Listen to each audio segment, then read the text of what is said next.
طيب بس هي كلمتين بس كده. بيوتيفول ليزر كلينيك فعلا هنا احسن ناس، الريسبشن تحفه، فولوهات طبعا. طب النهارده، طب مش هينفع النهارده خلاص بكره، طب مش هينفع بكره طب بعده. المواعيد مظبوطه جدا، المعامله كويسه قوي، الدكاتره كلها ما شاء الله، المانجر حد كويس جدا للمكان فوق الممتاز، وفعلا ربنا يكرمهم ويكتب لهم كل خير. انصح كل حد فعلا ان هو يبقى هنا. انا حابه بس ارشح لكم الكلينيك دي من افضل العيادات اللي انا رحتها للليزر. انا بعمل فيها ليزر تقريبا دي 6 أو 7 سيشن. جربت قبل كده عيادتين تانيين، لا العياده هنا ودكتور بسمة والاستاف كله بجد يعني بنصح اي حد ان هو يجي ويجرب. اولا نضاف جدا، بروفيشنال جدا، وكمان اسعارهم كويسه جدا جدا جدا جدا. تاني حاجه الاهتمام والنظافه فوق الوصف، فيا ريت كل حد فيكم يجي. انا حبيت بس اقول لكم رايي فيها. شكرا كده، وانا مبسوطه جدا بالمكان ده بجد والله.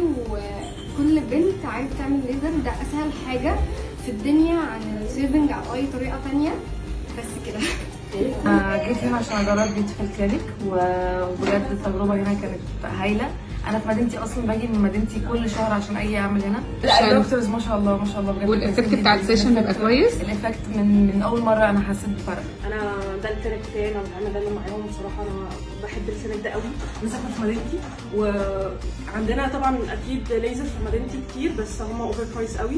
بعدين شفت الاوفر بتاعهم قبل كده على انستجرام، فقلت اروح اجرب، ولقيت المكان سهل قوي ان انا اروح. وحتى بالمواصلات انا بركب باص ببقى دقيقتين ببقى هنا قدام سيتي ستارز على طول. فجيت وبقيت ما بتعملش غير معاهم. صراحه انا بحب المكان قوي، هنا محترمين جدا.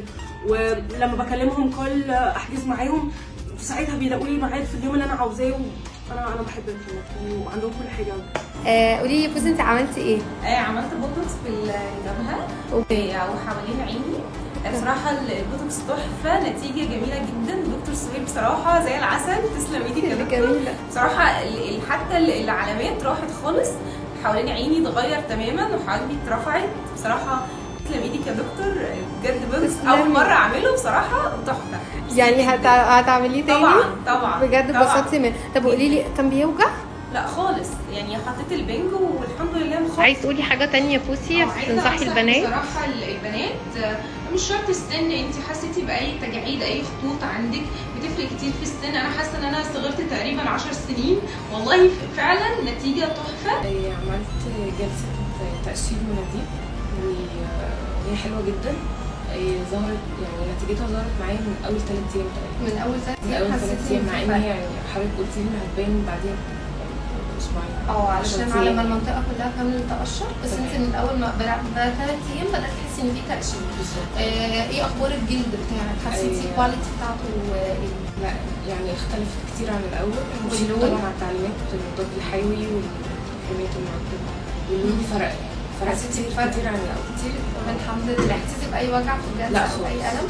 حصل اي التهاب بعدها؟ حاجات بسيطه كده. وحطيتي الكريمات تمام. طبيعي وارد بعد التقشير يحصل اي احمرار، حطي الكريمات بس تلاقي الدنيا هديت خالص والنتيجه تبقى حلوه.